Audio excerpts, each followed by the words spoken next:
How all doing tonight, guys? Welcome back to Andy's Cavern Boxing. Hope you're all well out there. Well. Just a wee review of what I saw from the Liverpool boxing show on Saturday night past. Yeah, where Brandon Figueroa,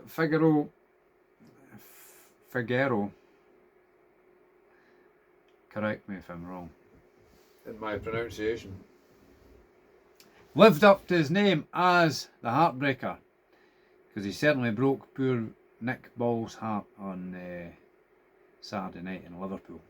Nick Ball, one of my favourite all-action fighters to watch. Felt heart sorry for him. Very close fight in my book. Some people are going 2 rounds one way, some people are going 2 rounds the other way, it would appear. Couldn't really separate them much myself. Thought it was very close. I actually had £2 on a draw. I thought it'd be a close fight, but that wasn't to be, unfortunately for me. But no, I was hoping Nick Ball would win, but fair play to Brandon Figueroa. He came and did what he said he was going to do, and it was a cracking fight. It was very good fight.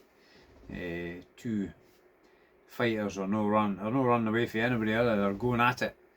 I think Figueroa had a 7-inch, was it a 7-inch height advantage or something? It was 5'2" and 5'9", wasn't it?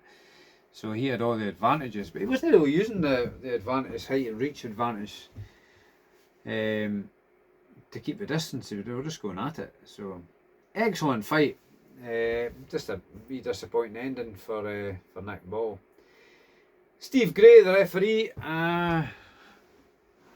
sees he been wise after the event, and I dare say he was giving Nick Ball the benefit of the doubt, but I don't think it should have been allowed to carry on after the first knockdown. He was clearly not quite there, and that could have been bad, a worse ending than it was. But fortunately for Nick Ball, he seemed to be okay after it. There was a bit of drama with the celebrations from Figueroa's team. I can understand them wanting to celebrate, but and they were very professional afterwards. In what they were saying, that they just got a wee bit carried away at the moment, as you would if you're away from home, won a world title, a WBA Featherweight title. Yeah, I mean, there was folk throwing stuff in the ring, there was temperatures rising. I'm not a violent person myself. I can't condone any violence from people in the crowd or that. I understand people are passionate about what's going on, but you know what, it won't be 2 or 3 people that's lost the plot or got a bit excited. You can't, I wouldn't go saying, oh, it's people in Liverpool or anything like that, because you can get it anywhere. You know, it could be Manchester, London, Glasgow, anywhere. People can get heated and passionate and whatnot, and maybe lose the plot for a short time. But I can't condone that anywhere. But I'm not going to start saying, oh, it's Liverpool fans or anything like that. I like Liverpool as a place. It's one of my favourite places to visit. So I like all the music history and all that. And anytime I've been there, the people are all been very friendly to me. So I'm not going to start kicking the people of Liverpool. That's not for me to do. I have heard some people saying that, but I don't know. People get excited at times, don't they? So, but for me, no, I can't condone anybody being violent or bad in any way. But I thought Figueroa's team were very professional afterwards and spoke well in the aftermath. But Nick Ball will have to go back to the drawing board and regroup. I have heard somebody mention him going up in weight, but I don't know if that's... don't know how that would work out. I mean, he sometimes uses his shortness to his advantage, doesn't he? But he might come across even taller people if he goes up and weight. I don't know. We'll wait and see. Give the boy a chance to recover and regroup and see what happens with there. There was another good fight on the undercard. I think it was a chief support fight. It was Andrew Kane versus Alejandro Jair Gonzalez. That was a cracking fight. And I mean, my prediction with Nick Ball was wrong. I thought he would have won on points. I thought it would be a distance fight, but I got that one wrong. But can't be right all the time, eh? But a prediction I did get right was the Andrew Kane Gonzalez fight, whereas I thought, though I thought my prediction was had been completely derailed in the 8th round when Gonzalez dropped Andrew Kane twice. I think it was with body shots, wasn't it? And he was struggling at the end of the 8th round. He probably did well to see that round out.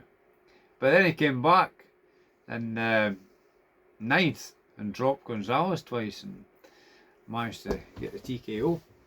So that was a good fight to watch. I enjoyed that one. I think the only other fight I saw was Jack Turner versus Juan Urbina.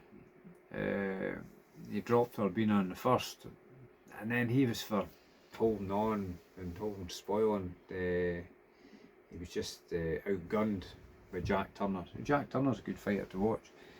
And ended up, I think he retired after. He got a point deducted for holding the third. I think he retired after the third. So I didn't see any of the other fights.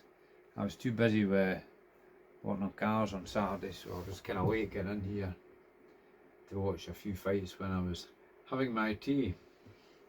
So that was that. That was my Saturday evening. I hope you all had an enjoyable Saturday evening yourselves, whatever you were up to. So I think that's about that for this video. But don't forget our sponsors, Elite BM Services in Perth. If you've got a BMW needing service repaired, no matter what age it is, give Grant or Craig, no, give Simon or Ian or Simon a shout. Grant or Craig, you give them a shout at Perth Auto Recyclers if you've got an old car, whether it be an MOT fail or a scrap car that's been sat about for a while and you want it shipped off to this scrapyard in the sky. Grant or Craig a shout and they'll help you out. Best prices given, so don't forget, these are top guys, so if you need their services, they're the guys to go to. Okie dokie. Till the next time, it's good night to me. Good night to me. It's getting late again. Good night from me and good night to you. Cheery bye the new. Till the next time. Cheers.